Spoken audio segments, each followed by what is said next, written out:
So the June jobs numbers are out, indicating the labor market remains strong. U.S. employers added 209,000 jobs in June. It's another sign of the economy's resilience as the Fed tries to curb inflation.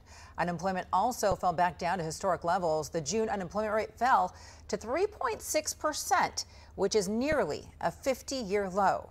And it was the 30th consecutive month of job gains, and the unemployment rate dipped to about 3.6%. However, that 209,000 number is down from the revised 306,000 added in May, suggesting that the labor market might be cooling somewhat. Now, the Bureau of Labor Statistics reports 4 million people quit their jobs in May. So the quit level has been dropping, but it still remains high. So the question is the Great Resignation ending? For the past 2 years, millions of Americans changed jobs. As the economy started to recover from the pandemic, the labor market was tight. Workers were able to move around in search of higher pay and better benefits. Dr. Edmond Rogers is the dean and professor at the University of Rhode Island College of Business, and he joins us now live. Dr. Rogers, thank you so much for your time today. Thank you for having me. So what do you think, Dr. Rogers? Is the Great Resignation over? What do you make of the current state of the labor market and what it means for workers right now?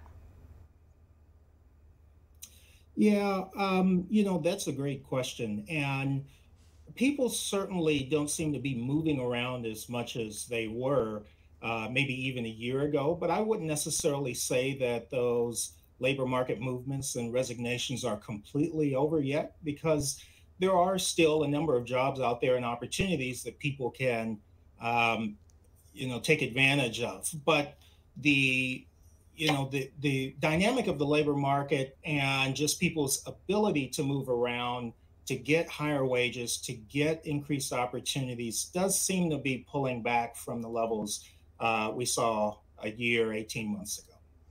I want to talk about workers and their confidence levels right now. If the number of people quitting remains high, we were just looking at that chart, does it signal that workers are confident that there is more work out there? I think workers are confident and they're optimistic that they can go out and find opportunities that are a good match for what they bring to the table. But they are beginning to be a bit more cautious, again, just because the number of job openings or the benefits, the bonuses and things that we saw a year, 18 months ago just aren't as plentiful now. But workers are still relatively confident that there are good opportunities out there for them. And how can workers use this information then to gain leverage in the job market? How would you be advising people who are looking for a job right now or thinking of leaving their job? Well, really, it's sort of understanding, I think, from a worker perspective, what value you stand to add to the organization, right?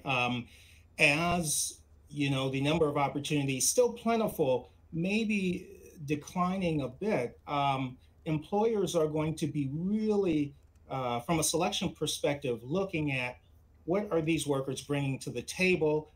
They might have more opportunity to be a bit more selective. And so workers are really going to need to front stage their skills and their value add for firms. I wanted to ask you about wages and whether wages are keeping up with inflation. What are your thoughts? What are you seeing in the market right now? Yeah, wages are still pretty strong. The macroeconomic situation is becoming more challenging, and many economists are sort of giving us, insights into the future. But wages are still holding strong. We saw an uptick in wages, obviously, as employers needed to increase those wages to attract workers when there were far fewer workers to go around, right? And we're still seeing relatively strong wages, although they don't necessarily have to be as aggressive as they've been over the past couple of years because, those opportunities are just opening up. And today we saw the June jobs numbers come out. Unemployment ticked down to 3.6%, so it fell. Yet we still are seeing some layoffs out there. So is there one sector of the market that is being more impacted than others? For example, white-collar workers versus blue-collar workers? Well, we're seeing fluctuations across all industries. The service sector is still pretty strong. The key is that employers are approaching the uncertainty of the next 12 to 24 months with a bit of caution, right? So you are seeing layoffs, you are seeing firms really make sure that they're right sized for whatever economic environment and demand levels that they're going to encounter, some of which they're not quite sure about. So employees really need to sort of proceed with caution when they're thinking about maybe stepping out of a job or, um, stepping into sort of an uncertain situation.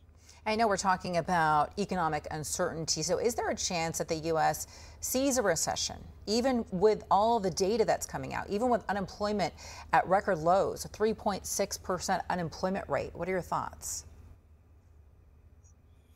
Well, I sort of follow my economist colleagues for this, and they do sort of many of them do predict that we're in for tough times ahead, but maybe not recession, but we are going to experience some economic challenges moving forward. And again, as it relates to workers, workers just need to be cognizant of that. A lot of people took the last couple of years to maybe step out and do something entrepreneurial or to just shift industries or try something new.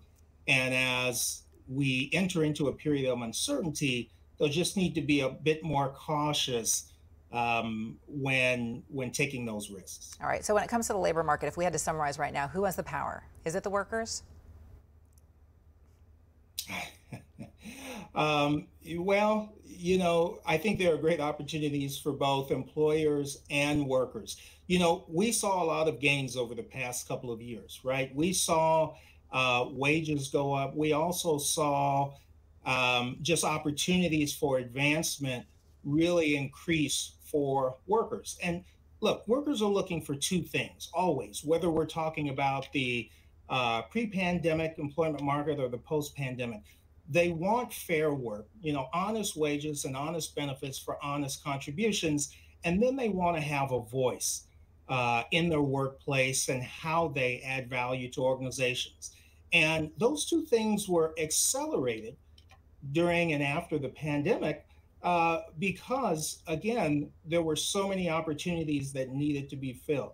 And firms would do well to not back off of the enhancements that they've made to their workplaces now that maybe the balance is changing, right? You still want to make sure that you're valuing and creating a work environment that is perceived to be fair by your workers, because we know that when employees feel as though they're being treated well and fairly, they're going to perform at a higher level. They're going to deliver consistently higher levels of customer service. And so firms would do well to really sort of keep those gains and enhancements and the focus on positive culture right in their dashboard. All right. Dr. Edmond Rogers of the University of Rhode Island. Dr. Rogers, thank you so much for your time today. We appreciate it. Thank you.